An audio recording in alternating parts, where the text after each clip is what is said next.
Good afternoon.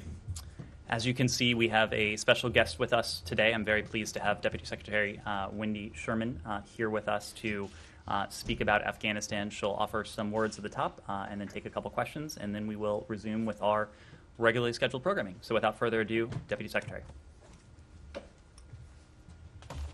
Thank you very much. Good afternoon. I want to update all on the situation on the ground in Afghanistan. The State Department, I can tell you from personal experience, has been working around the clock to respond to an enormously challenging and fluid situation. This is absolutely an all-hands-on-deck effort to ensure the safety of our personnel and citizens, rally our allies and partners, and organize the evacuation of thousands and thousands of Afghans. In the last 24 hours, U.S. military flights evacuated approximately 2,000 more people. Over the last several days, we have processed more than 4,840 people for evacuation. We have communicated directly with all U.S. citizens who enrolled with Embassy Kabul with specific instructions about when and where to go for evacuation flights. Shortly, we will invite more than 800 Afghan special immigrant visa holders to board flights to the United States. We are beginning to expand our notifications and are expanding them to transmit information about evacuation options to each group. We will also continue to accelerate our efforts, including by working with our allies and partners, NGOs to identify and assist Afghans eligible for P1 or P2 refugee status and other Afghans at risk.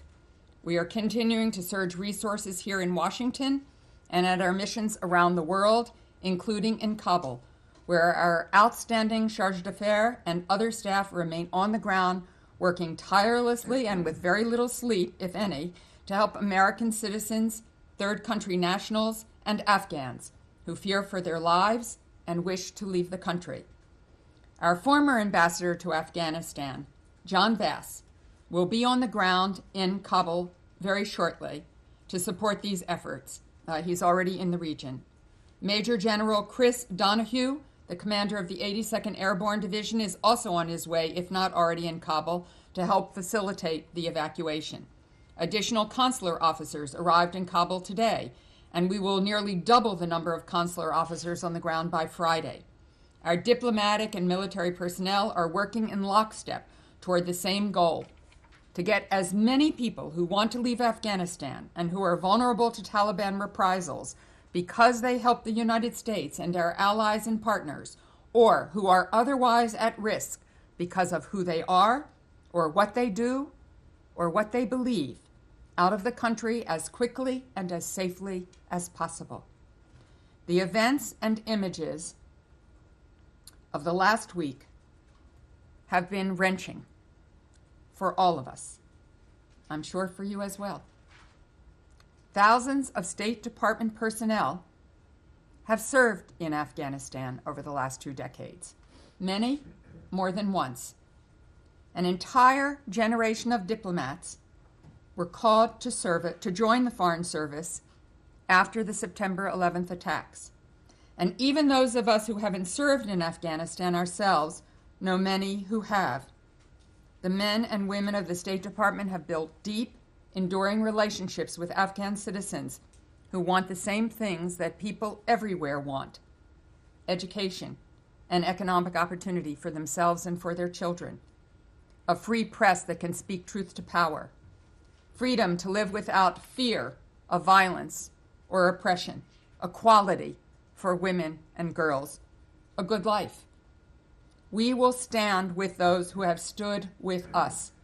From the State Department and across the federal government, we are simultaneously pursuing multiple lines of effort to respond to the situation on the ground in Afghanistan. We are in contact with our locally employed embassy staff and are offering the opportunity to evacuate with their families if they choose to do so. We are continuing to process visas for Afghans eligible for SIV status and their families. For those who are early in the process, we are working with our allies and partners to move them to third countries while their paperwork is completed.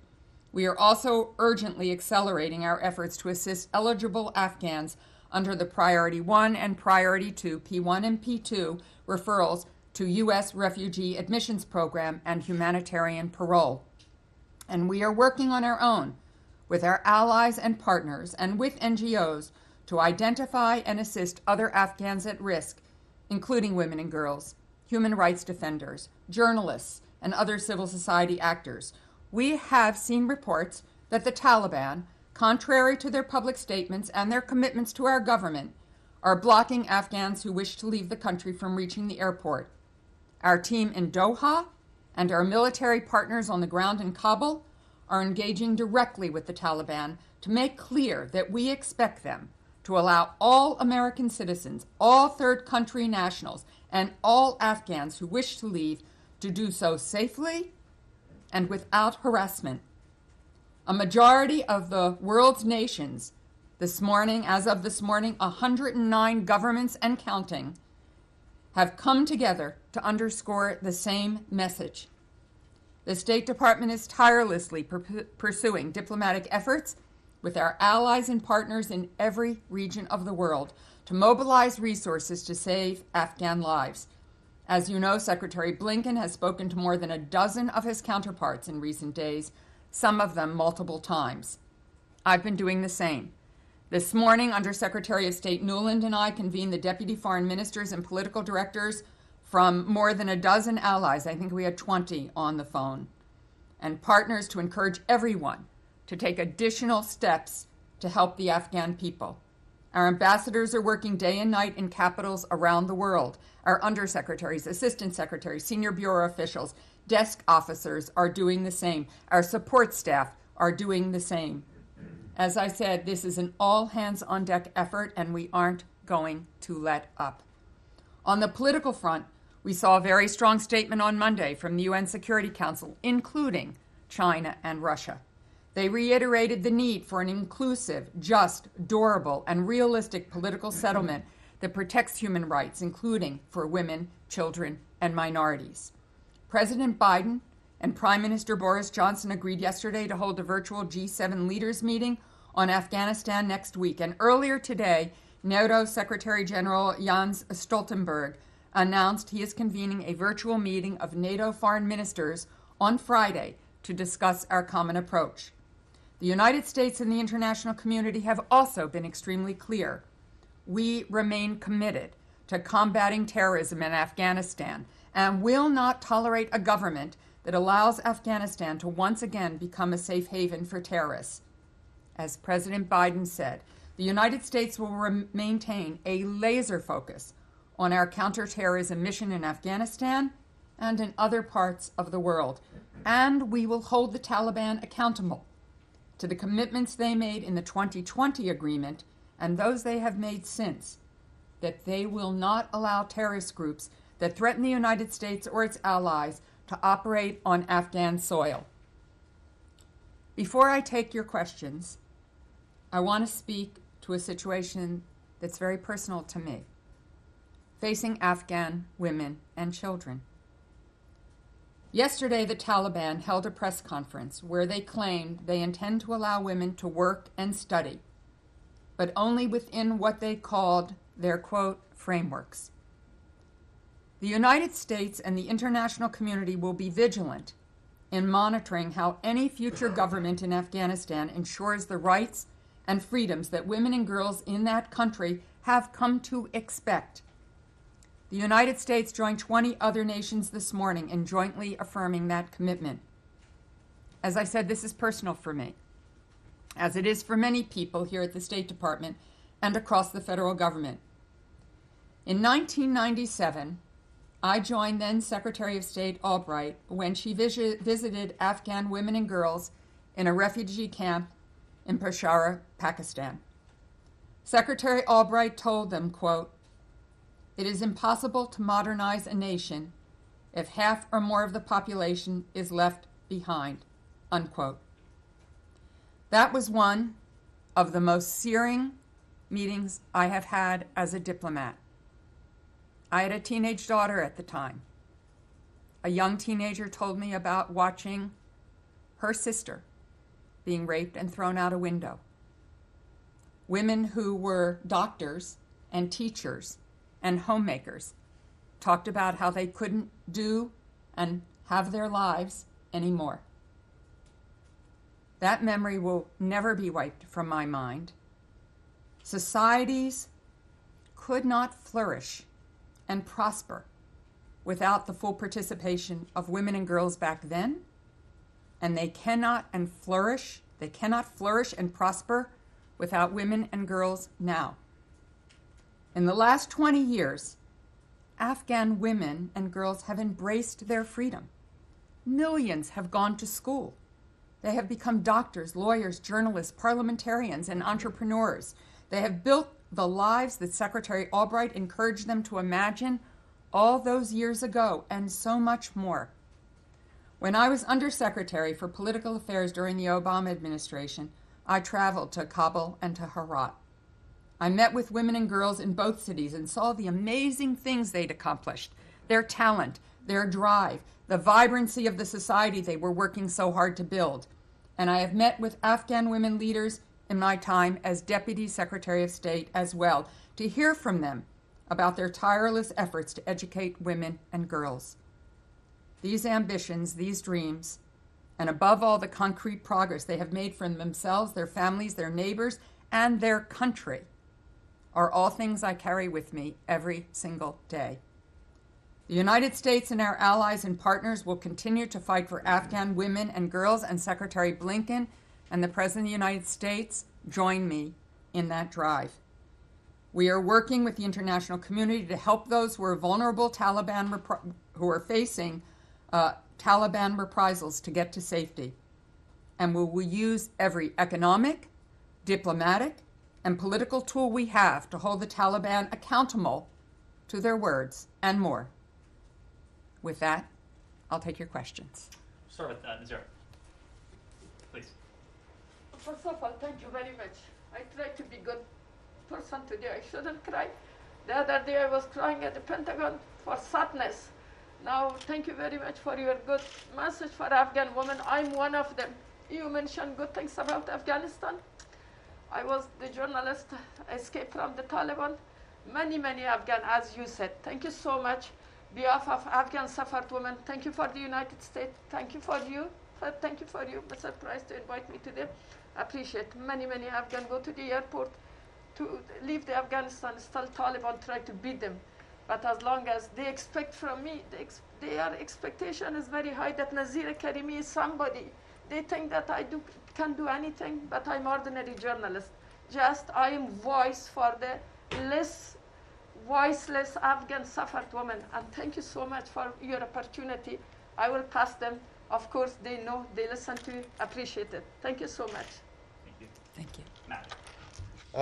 Matt, You. it's been so long. It has been so long. And I guess I can't call you Wendy anymore. I'll have to call you Madam Deputy Secretary, even though That sounds good.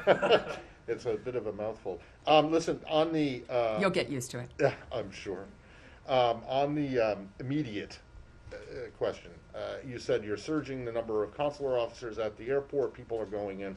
Well, all of that's great, but if people can't get to the airport, and I realize you mentioned this in your the issue, if people can't get to the airport, it doesn't really matter, right, how many people you have there. So my question is, what exactly are you telling the Taliban that is going to happen to them if they don't start letting in not just Americans, LPRs, but Afghans who are at risk, and potentially even Afghans who are at risk who don't have all of the necessary paperwork that they might need to get out? So thank you, Matt. I think we know each other well enough for you to know that I'm not going to tell you the ins and outs of the diplomacy that is going on. I will say that we are in discussions trying to ensure that there is not only safe passage for American citizens, for diplomats of third countries and third country nationals, but for everybody who is trying to get to the airport. That work is ongoing. The Taliban has said it will not have reprisals, that is established an amnesty, that the roads are open, that people can move. We have heard all of the stories that have many journalists in Afghanistan are reporting about checkpoints, about harassment, about difficulties, about jam traffic. And so we are trying to work through those issues as best we can. I will tell you this, in spite of the obstacles, many, many Afghans in all of the categories that you cited are finding their way to the airport. And we will continue to do what we can through diplomacy. And it's not just us. It's the international community. As I said, over 109 countries who have called on the Taliban to do this. The Taliban are hoping to create a government in Afghanistan. They seek legitimacy. We are all watching their actions. Their actions will speak to whether, in fact, they are going to protect the basic human rights and the basic rights of the Afghan people.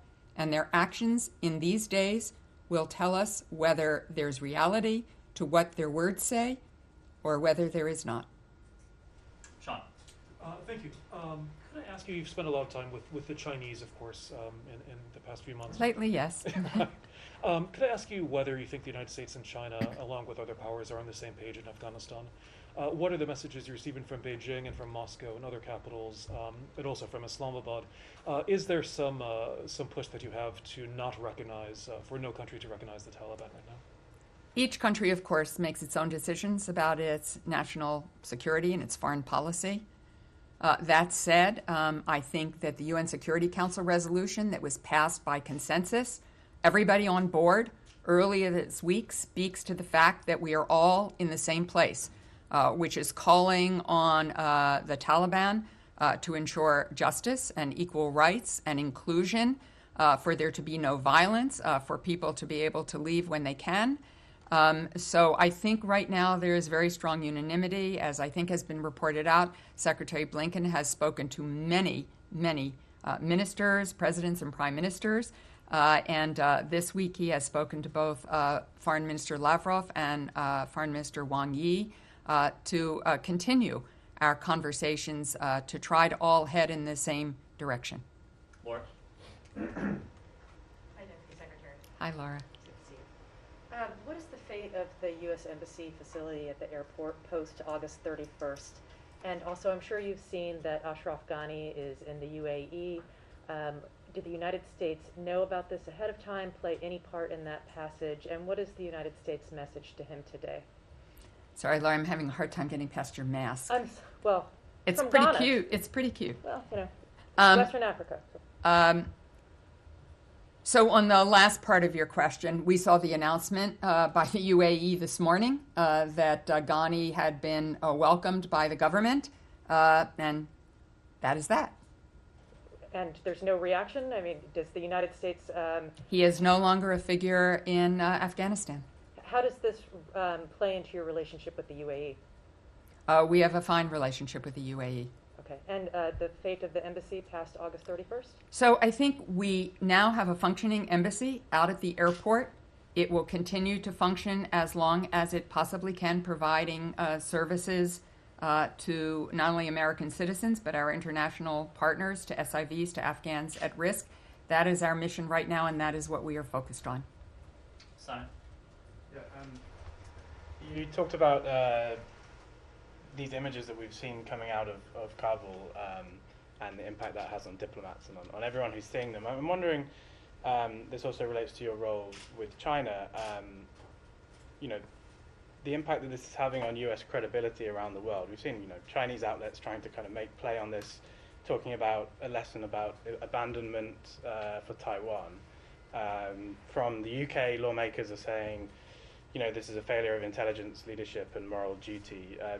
The kind of similar criticisms to what we saw in the previous administration regarding the Syrian Kurds. So it's just a repeating pattern of, abandonment by the US, leaving allies, vulnerable people, and women at the mercy of notorious human rights abusers, as is happening now. So, what can you say to your allies, potential future allies, and existing allies about whether the US is a reliable partner in the world after what we're seeing in Afghanistan? I think we have said to each other, as we did on the conference call this morning that I hosted, I think we have said it to each other at the NAC meeting that was held in Brussels, I think just yesterday, and will be said again at the NAC Ministerial on Friday.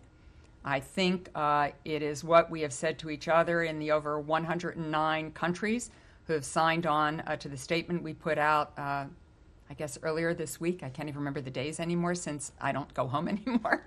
That we all share a focus right now on making sure that our countrymen and women, that Afghans at risk in all categories, are able to leave the country, should they so choose. That is our mission. We are not focused on the after-action report, which we will all be doing. We will do one here at the State Department. Our government will do one. We will assess what happened, what didn't happen. You know, as Admiral Kirby said the other day, as every good general knows, you put a plan together, and after the first step, you have to create a new plan because there are always events you didn't expect. When we put many SIVs through our system, and then our embassy was hit with COVID, so that we had to lock down and stop our consular services, that couldn't have been planned for. That COVID would hit our embassy as hard as it did in Kabul. So you have to begin anew, figure out a new plan, what you can do online, or what you can do without face-to-face interviews, how fast you can get back up and running. We have done all of that. We have already, through the existing SIV program, put through 76,000 SIVs. I think since we've started this next round, I have to check my notes a minute. I think we have done more than 2,000. The SIV legislation gave these folks visas, but what this administration has done that no administration has done before is to provide the airlift out of Afghanistan to come to the United States. So I think we have picked up the ball and kept running because our focus is on getting the people who want out of Afghanistan out to safety. It is also holding the Taliban accountable as it tries to stand up a transitional government for what is expected of them to ensure that it is a just, inclusive society. Let's take a final question or two. Kylie? Thank you for doing this. I'm wondering about this security alert that went out to Americans just recently. It said that the U.S. cannot ensure safe passage to the airport for those Americans. So I'm wondering what this says about the competency of this mission and also the U.S. confidence in the Taliban's commitment to provide a safe passage to the airport, that you're telling these Americans, you can go to the airport if you want, but you're not necessarily going to get there safely. First of all, we had many, many, many Americans show up when the notice went out. All Americans have now been notified to the extent we have them on our email system. Americans are not required to register with the State Department. So the only emails we have are those Americans who signed up with our system. We've also put it on our website. We've also made public announcements, Ned has from the podium, to try to make sure American citizens know they have this option. The Taliban made a commitment to safe passage for American citizens.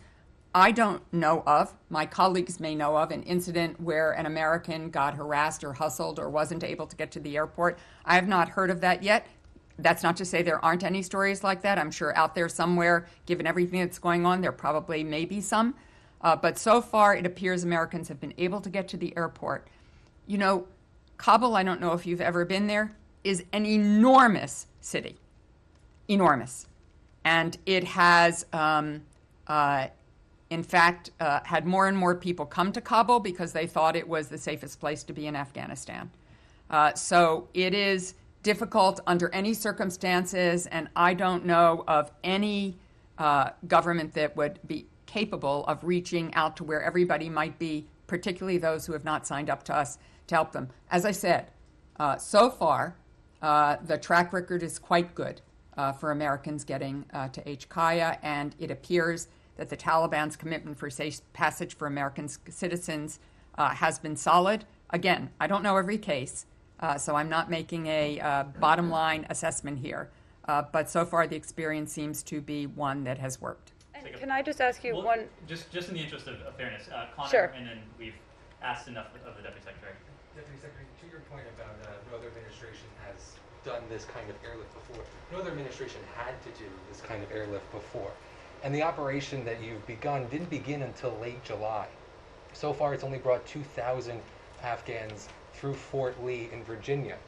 Was this a failure of the administration to prioritize this issue and to bring Afghans to security while you still had the chance before Kabul fell? As I think you've heard it said from several podiums already, including by high officials in our government, there was a concern that if we moved too quickly, that it would undermine the confidence of the Afghan government, and it would lead to a collapse even faster. I appreciate that in hindsight, people are saying, why didn't you do this? Why didn't you do that? Why didn't you do this? As I said, we will do our after action report. The focus now today is getting all those SIVs out. We are working day and night to make that happen. The President has said he has made a commitment to do so, and we will do exactly the job he has set out as our mission. Is that all 20,000 principal applicants and all of their family members? We have SIVs who have come through the process. There are others who have not yet completed the process. The ones who have completed the process, we are moving out. As I said, 800 SIVs have been notified to come to the airport. Others will be notified shortly, I am sure. Thank you very much. Ceiling on that number? Thank you. We're going to keep doing our work. Thanks very much. Thank you all. Take care.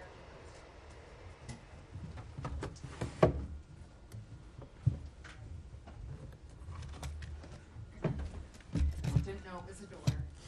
Thank you. Okay. Under the assumption that you may have a question or two remaining, I'm happy to entertain those. Can I? Sure. Oh, go ahead. Nick, please. Just to follow up on a couple of things that Sure. the Deputy Secretary said. What happens after August 31st if your intention is still to go ahead with the complete withdrawal, if you haven't completed a full processing or evacuation of Afghans who want to get out? I'm not just talking about American citizens or SIVs, but that much broader category of potential P1 and P2 applicants, anybody who wants to get out. What happens to them after August 31st? Well, we have made the general point that we are going to do as much as we can for as many people as we can for as long as we can. As you know, the President a number of weeks ago indicated, and the Department of Defense indicated, that our military forces would leave Afghanistan by the end of August. I'd make a couple points. Number one, even when we no longer have a military presence in Afghanistan, our humanitarian support for the people of Afghanistan will endure. It will persist. And we've talked about how we have capable partners on the ground, many of which remain present in Afghanistan despite the uncertain security situation, who are able to operationalize that humanitarian assistance. It was just on Monday night, in fact, when President Biden authorized another $500 million in emergency funding. And that would include for internally displaced people in Afghanistan, Afghan refugees in the region, but it also could potentially include funding, for example, SIVs, Afghan SIVs who have relocated to the United States. So it is a funding source that is quite flexible and that we expect to put to good use. Now, back to your question, you asked about August 31st.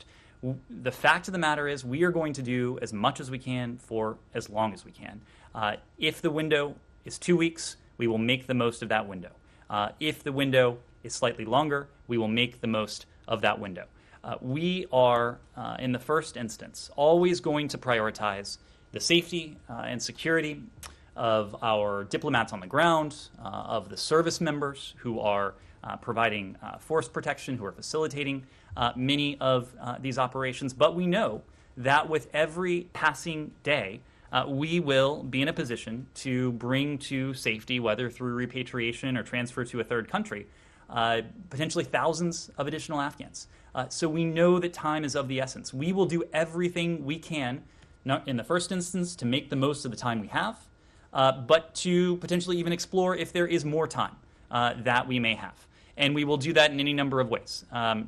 You've heard the Deputy Secretary, you've heard me talk about the channels of communication we have, excuse me, with the Taliban. That at first was primarily conducted through Doha. That channel continues to exist. Now we have an additional channel. The U.S. military has a channel with the Taliban as well that Admiral Kirby has talked about with Admiral Vaisley. These channels have been constructive. We have used these channels to good effect. It is our intent to continue to use these channels to pursue what is in our interest, of course, but also what is in the interest of the Afghan people. And if we can find additional time, if we can find additional ways to bring additional people to safety, whether that is in the United States, a third country, anywhere else, we will absolutely do just that with the imperative of the safety and security of Americans always top of mind. Two more from me then. One is it still going to be your policy that for anyone seeking this P2 status that they would have to apply from a third country? So, as you know, there are several different categories of individuals that we are looking at and seeking to either repatriate or bring to safety in a third country. We've talked about, well, first, of course, American citizens, repatriating them. That process is ongoing with the notice that has recently gone out. Our locally employed staff, that is specifically about the group that you mentioned a week or two ago, where you offered to, you were expanding this category, but we had a long conversation about this. That the requirement was that they could only seek that status from a third country. So is that still the case? Or is there some sort of humanitarian exemption or other possibility that would allow you to airlift those folks out, or are they going to have to? Are they going to be responsible for making their way to a third country before they seek that status? In all of this, we have explored every avenue that we can to bring as many people to safety as we can. That includes those who have been referred for P2 status. If there are individuals who have been notified who fall within that P2 status and have been notified to come to the airport, we will work to get them on a plane. Yes, we will work to relocate as many individuals in the so-called Priority 1 status and the so-called Priority 2 status, other Afghans at risk who may fall in various categories. The answer is yes. We are going to do everything we can. But I want to reiterate one very important point. We are being very deliberate in our communications with American citizens in Afghanistan, private American citizens, with the LES community, with the SIV community, with those in other categories to include Priority 1 and Priority 2 U.S. Refugee Admissions Program referrals. In all of this, it is very important that all of these individuals follow the precise instructions that will be provided to them, and in some cases have been provided to them by the embassy. We have done this in a systematic way to ensure that this process is as orderly, but ultimately as effective as it can be managed. Because we know with that effectiveness, with that order, we will be able to bring as many people to safety and security as we can. Last one from me on the issue of women's rights that the Deputy Secretary mentioned. I mean, you mentioned that the U.S. would not recognize a Taliban government that supports terrorism. Is its respect for women's rights a red line for you? Well, women's rights, to quote someone who has spent quite a bit of time in this building, women's rights are human rights. Human rights are women's rights. Do you recognize them if they do not keep to these supposed, commitments that they've made about women being able to exercise at least some rights? What we are going to be looking for, beyond words, beyond proclamations, beyond press conferences, are deeds, is the follow-through. Will the Taliban uphold their responsibility that the international community recognizes to uphold and protect the rights of all of their citizens? So yes, women's rights are human rights. For us, that is absolutely vital. But I should say it is not just us. This is the broad international community speaking with one voice. We've talked, and you probably don't want to hear me talk anymore, about the UN Security Council press statement that was issued just recently by members of the Security Council, including our closest allies, but also countries with whom we share very little else, including Russia and China. But let me just spend a moment on some other data points. The European Union Minister of Foreign Affairs, ministers of foreign affairs, that is to say the foreign affairs ministers of the EU. Is any of this changing conditions on the ground at all? I mean, you've been reading statements for days here. Rich, this is all part and parcel of our efforts to forge conditions on the ground, to help shape conditions on the ground. Importantly, to send a very clear signal to the Taliban that their behavior, that their actions will have concrete consequences. We can say that. Our partners, our like-minded partners, can say that. But when the rest of the world says that, it does send a very important message. So yes, this is critically important. This is what the State Department does. This is what, in any number of contexts, has helped to moderate the behavior of governments, regimes, forces, the rest of the world over. It's about more than recognition. It's about more than legitimacy. It is a matter of support. It's a matter of carrots. It's a matter of that assistance. But it's also a matter of accountability. And it is making clear to a group like the Taliban that they will be held accountable in meaningful and profound ways should they not do so. So I won't belabor the point, but the European Union, all of their ministers of foreign affairs, put out a statement saying they call on all parties in Afghanistan to respect all commitments made and to pursue further an inclusive political solution. The Canadians have been outspoken on this. Prime Minister Trudeau, I'm sure many of you have seen what he said. The NATO Secretary General has said that there are efforts to establish some kind of inclusive government. Many national actors have called for that. And of course, if that happens, it will be easier to have some kind of relationship. Heiko Maas, the German foreign minister, we will not give another cent to the Taliban if the Taliban introduces Sharia law. How can the United States or the international community, aside from dangling the aid issue out there, which I know we've talked about the Taliban once, they may end up not really caring at the end of the day. And so how can all of these aspirations be enforced? They may not care about these ephemeral concepts like legitimacy and recognition. If they haven't in the past. Their past behavior suggests that, correct. So there's not a whole lot of confidence that they won't change their... But what this does, this has... The question was not about the airport, Rich. I'm happy to talk about the airport. Yes. Yes, let's talk about the Statements out of airport. Brussels, We're Ottawa, hearing, New York, we're hearing that flights are leaving. don't mean I am anything answering the question that was asked of me. If you would like to go to another topic, we certainly can. In Afghanistan, we're hearing that flights are leaving that are not completely full, are half full. Is this a problem with people getting to the airport? Is this a consular issue? What's the holdup on that front? So, Rich, our goal is to have every single seat filled on every single aircraft that takes off from the airport. Of course, we are most responsible for the U.S. military flights that are taking off, but there have also been commercial charters as well that have been part of these repatriation and relocation efforts.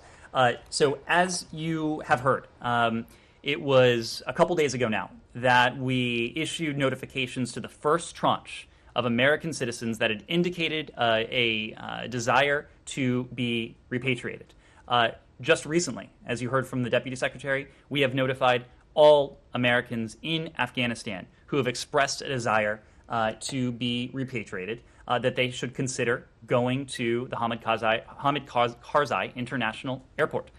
So we are sending very clear, very precise communications to an increasingly large universe of people. We are opening the aperture to see to it that there are people there present with the increasing lift capacity that the U.S. military has provided so that there is not, to the extent we can help it, a single unused seat on these aircrafts. We are shifting our tactics. We are reaching out to a broader aperture of the community of people who may be eligible or interested in relocation, and we expect the number of people who are repatriated or relocated to continue to climb in the coming days. That's certainly our hope. Climb, Kylie. do you have a number that how many consular officials are working on this issue now in Kabul? So as you heard from the Deputy Secretary, by Friday we will have doubled. I think it is nearly doubled the number of consular officers who are working this on the ground in Kabul. Let me make one other point. Do you have a number on? Be a little bit more explicit, because doubling from 2 to 4. It is. I can be more explicit. It is not doubling from 2 to 4. It is a Well- larger universe. But as you know, especially in these fluid But in I these mean, are we in these talking fluid dozens? in these fluid security environments, we don't give precise numbers. But I can tell you it is more than doubling from 2 to 4. But let me make another point that is relevant to this. Our embassy in Kabul went on ordered departure on April 27th. The security environment, even then, was fluid. We were taking prudent precautions, minimizing the size of our civilian footprint. With that ordered departure status, the primary functions of individuals at our embassy were really twofold. Number one was security. We were never going to have any fewer security officials than absolutely necessary. But number two was consular officers. So even as we went on ordered departure on April 27th, we actually sent additional consular officers to our embassy in Kabul precisely so that they could work on this challenge of the SIV processing. This is a challenge that had vexed numerous previous administrations. When we came into office, there were more than 70,000 individuals in this backlog. When we came into office, not a single SIV interview had been conducted since March of 2020. Now, of course, COVID had a say in that. It was a difficult operating environment, but within 2 weeks of this administration taking office, those interviews had resumed. We were able to expedite the processing time for SIV applications over that time. We took the number of visas granted from just over 100 to just over 800. 800 people in that, per month. So we were able to do that by surging resources to Kabul, but also surging resources back here because we knew our commitment to these individuals who have stood by us over the past 20 years, that we would need to do everything we could, even in the midst of the COVID outbreak that has been ongoing since March of last year, and the COVID outbreak that the Deputy Secretary mentioned, the COVID outbreak that was profoundly impactful on Embassy Kabul in June and July of this month. Of course, that also had a say in our operations. But we have prioritized this program from day one, and you see that not only in my statements about the priority we attach to that, you see it in the throughput, in the speed with which we have accelerated the processing over time, and you see that commitment now on your television screens almost every single day as we are doing something that no other administration had even conceived of. But let me just finish. An airlift operation to relocate these individuals. The SIV program is about granting special immigrant visas. When it was conceived in Iraq, it was about granting special immigrant visas. When it was conceived in Afghanistan, it was about the same thing. This administration has done something no other administration did by mounting an airlift operation to physically relocate these individuals to begin their new lives in the United States. So our colleague John Hudson from the Washington Post asks if you can answer whether the United States is willing to resettle up to 200,000 Afghan refugees, whether it's SIVs or P2 applicants. This is what refugee groups are asking for. Can the United States commit to that? What we can commit to is to doing as much as we can for as many people as we can for as long as we can. I don't want to put a number on it because we are going to keep running 1,000 miles an hour for as long as we can. That's what we've been doing. That's what we'll continue to do for as long as we can. Barbara. Yes, just wanted to follow up on what Simon was saying before, because of course this is being debated in the British Parliament today, and I appreciate that Joe Biden spoke with Mr. Johnson yesterday. I appreciate you're all united about how you feel about the Taliban and getting people out, but British lawmakers were unhappy with his timeline to begin with, and now they're obviously very unhappy with the chaotic exit. And they've been criticizing what they say is a policy failure that is not only an embarrassment for the United States, but it embarrasses and weakens the West as well as the U.S., and they can't rely on the U.S. like they used to. And how do you respond to that broader point? Obviously, you're working together now, but there's a bigger picture here. Well, look, I'm not going to respond to criticism directed at a foreign counterpart. Of course, the Brits have been one of our closest allies. The Brits are making that criticism of you. I thought you were referring to criticism that the Prime Minister was receiving. They are saying that the United States policy is a failure, which is embarrassing and weakening not only the U.S., but the West. And they're saying that as a partner of the United States. Well, we certainly have an extraordinary partner in the British government. As you said, President Biden has had an opportunity to speak with the Prime Minister yesterday. They read out that call. We have worked very closely with our British allies on this. In fact, we've worked very closely with our broader NATO allies on this. You may remember that the Secretary has been to one city more than any other cities during his time as Secretary in the past 6 or 7 months, and that's Brussels. And we have gone there multiple times now. Number one, in the first instance, to hear from allies in March. But they're saying that you heard from them, but you kind of presented them with a fait accompli.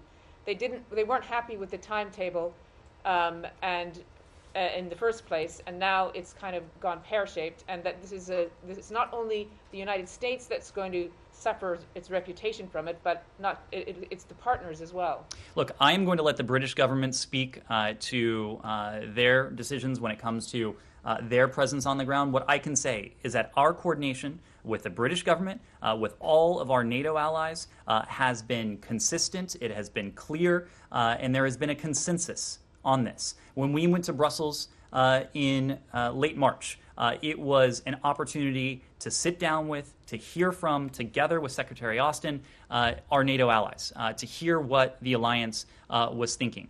When we went there in April, it was to express the mantra that we always knew would be true. In together, adjust together, and out together. The NAC put out a unanimous statement that affirmed that principle. So we have seen and heard the NATO alliance speak with one voice on this. I know in the game of politics, whether that's here or in London, there are always going to be critics and naysayers. You have heard this president speak in clear and decisive terms about the commitment that the United States fulfilled to Afghanistan, about the mission that we went there to pursue, about the conditions that we inherited, and about his profound obligation to the safety and the security of the American people. We've been clear about that. Other governments have been clear about that, so I will let their words speak for them. Yes? I want to follow up on this question. Are you concerned that your potential adversaries like Russia and China would use this withdrawal, these pictures, to encourage them to be more belligerent in their foreign policy? And what's your message to Taiwan, Ukraine, Iraq? Our message to all of our partners around the world is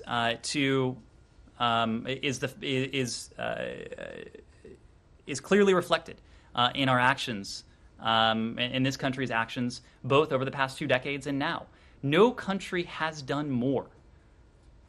And I've said this many times. No country has done more for the country of Afghanistan, for the people of Afghanistan. No country has done more in the context of Afghanistan to energize and to concentrate the attention of the international community.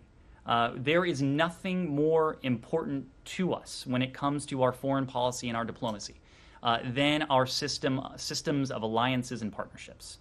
They are unrivaled. They are unparalleled. They are the envy of our adversaries. We know that they are a profound source of strength. That is precisely why you have seen us invest in them. You have seen us invest in NATO. You have seen us invest in the Indo-Pacific. In ways that go beyond what previous administrations have done. You have seen us stand by our partners, whether that is Taiwan, whether it is Israel, whether it is any other country, any other entity with whom we have a rock-solid partnership and a commitment. And you will see the United States under this administration standing by those commitments precisely because we recognize how important they are for our partners, but also how important they are as a source of strength for us. And that is not going to change. I'll take a final question, maybe. Kylie? Yep. Logistics. So we have reports on the ground that the Taliban are turning away people at their own kind of impromptu checkpoints, if you will. So what guidance is the U.S. giving to the Taliban about who they should be letting through to the airport? And then in terms of folks getting to the airport, if there's an Afghan who shows up and hasn't been alerted that they should show up at the airport, but they're at some stage in the SIV or P2 process, are they going to be allowed to get on these flights, or do they have to have received that notification from state to get on an evacuation flight? So our message about safe passage is more than just our message. It is a message that the Taliban and the international community have now heard in the exact same verbiage from more than 100 countries. I think right now it's 112 countries. And the wording in there speaks to safe passage for civilians. I'm not talking about the message. I'm talking about what you're telling the Taliban about who should get through and what who we are shouldn't. telling them is that civilians should be afforded safe passage. Any civilian. Civilians. So they should let anyone go through to the airport. Civilians should be afforded safe passage. No one's movements, whether it's in Kabul or anywhere else, should be restricted. Safe passage is important for all civilians in Afghanistan. It is. Talking about to the airport, not talking about going down to the corner market to get some. I understand that. milk. What we have been doing is, and this is the joint statement. The joint statement makes clear that those in a position of power and authority across Afghanistan who bear responsibility and accountability for the protection of human life and property and for the immediate restoration of security and civil order. Those in positions of power bear responsibility for the protection of human life and property. So you want the Taliban to leave the streets anywhere close to the airport, because if they're preventing people from getting to the airport, they should just leave. Safe passage should not be impeded. We have, for our part, we have been sending very specific and direct messages to those we will be in a position to relocate. Okay. Private American citizens, SIVs, and other vulnerable Afghans. But our message again to all of those who may be in a position to be relocated by the United States is that they should not come to the airport unless and until they receive a specific message from the embassy that they should consider doing so. Just, I believe the Deputy Secretary said Go ahead. That the United States would use every diplomatic, economic, and political tool to ensure that safe passage. She did not mention any military tool, which I believe is a condition of making sure that Americans can get to the airport. So is there any kind of assurances that Afghans can have that the United States will ensure their safe passage to the airport via military action? We have made very clear to the Taliban, first in Doha, more recently on the ground in Afghanistan, that any effort to target, to intimidate, to inflict violence on our people, or to impede our operations. We're being Americans, not Correct. Not Afghans. Correct. American operations, the operations that we are undertaking right now to relocate, yes, American citizens, but also the broader categories of vulnerable Afghans, that will be met with a swift and decisive response. We've made that very clear. There's another problem, and that is that there are reports that some people who have gotten through the Taliban checkpoints, but who are manifested on flights, have actually been turned away by the U.S. military. So, given that we have a situation, a system of government in which there's civilian control of the military, what have you guys told the military to do? What are they supposed to do? Are they supposed to let anyone who gets through the Taliban checkpoints into the departure area? I'm not in a position to go into the interagency back and forth from the podium. What I can tell you is But that, you- but you're happy to go into the fact that you talked to the Taliban, but you're not going to say what you've told the Pentagon to a lot about sensitive ongoing operations. about Afghans who show up, having been told to show up, having been manifested with a seat on the plane, and then being turned away Matt, by American troops. And I recognize this might be a very small universe of people because they have to get through the Taliban checkpoints first. But there are cases of this happening. Well, it's when you look at the number of people we have been able to relocate, more than 2,000 people over the past 24 hours. That is itself an indicator that these individuals have been able to secure safe passage for themselves. What we are working to do is to facilitate safe passage through diplomacy, yes, through every tool. When it comes to the message we have sent, and this is a message that we sent very directly to the Taliban, even as the security situation remained fluid and it continued to evolve, is that when it came to our operations and our personnel, any effort to impede, to potentially put at risk our personnel, would be met with a swift and decisive response. Yes, please, Nazir, when we'll finish up. Surprise, what third country are willing to accept or take refugees now? Well, so we have heard, and many of you, I'm sure, have heard, very generous offers of support from countries around the world. These are countries who, in some cases, in quite moving ways. If you look at the statement, for example, that the Albanian Prime Minister put out about his country's pledge to accept vulnerable Afghans, it is quite moving, and it speaks of Albania's commitment in terms of Albania's own experience. Has been, and you heard the Deputy Secretary speak to this both today in the call that she hosted with 19 of her counterparts, but Undersecretary of State for Political Affairs Toria Nuland has been working the phones nonstop. Her team has been working the phones nonstop, doing all we can to encourage countries around the world to make good on their generosity, to recognize the common humanity of those who are seeking to flee the violence or seeking to flee the unstable and uncertain situation in Afghanistan. This has been something we have been working very hard and very concertedly. We have been gratified by the number of countries that have stepped up precisely because we know the need is great, and we welcome very much the generous offers that so many countries have put forward. Thank you all very much. Thank you. One non-Afghan question, please. Thank you. I am seeing reports that there are some cases of so-called Havana syndrome in Berlin, at the embassy in Berlin. Can you speak to that? Are you aware of it? What is the State Department doing to protect its staff? So I've seen these reports, of course. This is something that we vigorously investigate, the so-called anomalous health incidents or unexplained health incidents, in coordination with our partners across the government.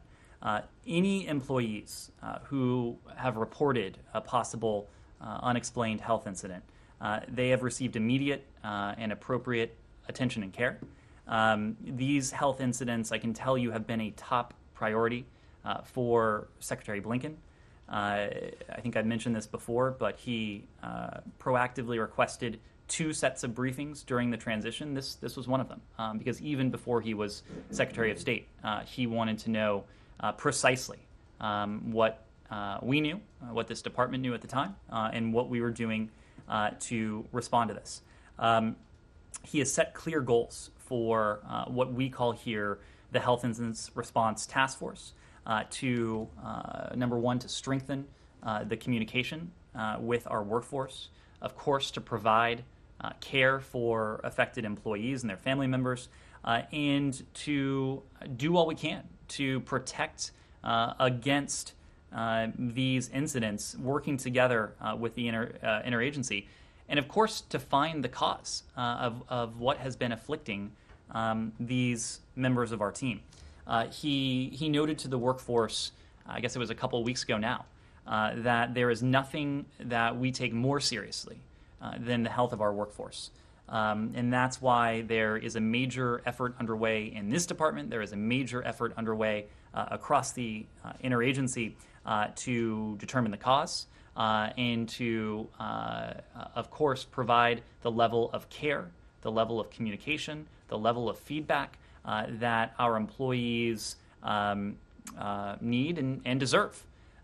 This is a priority. Ambassador Spratlin, as you know, the Secretary Blinken named her as the head of the task force. She works very closely with the Deputy Secretary for Management and Resources, Brian McCune. On this, they are working very closely in turn with Secretary Blinken. We'll continue to do that. We'll continue to work with our interagency partners to ensure that our employees, both those who have been affected by this, have what they need, and those who are serving around the world, that we're doing everything we can to ensure their safety. So Yes. Can you confirm the cases in Berlin? Or? We don't speak to cases anywhere. Yes. Thank you, Mr. Price. A follow-up for my previous question. Can those flights go directly to Albania or any other countries that you mentioned, please? So right now there is an effort to establish transit countries, and as you know, the Secretary has been in contact with some of his counterparts to thank them for offering their country as temporary transit countries. But when it comes to the precise lift operations and what that may look like in the days ahead, that's not something I'm prepared to speak to now. But thank you. Thank you.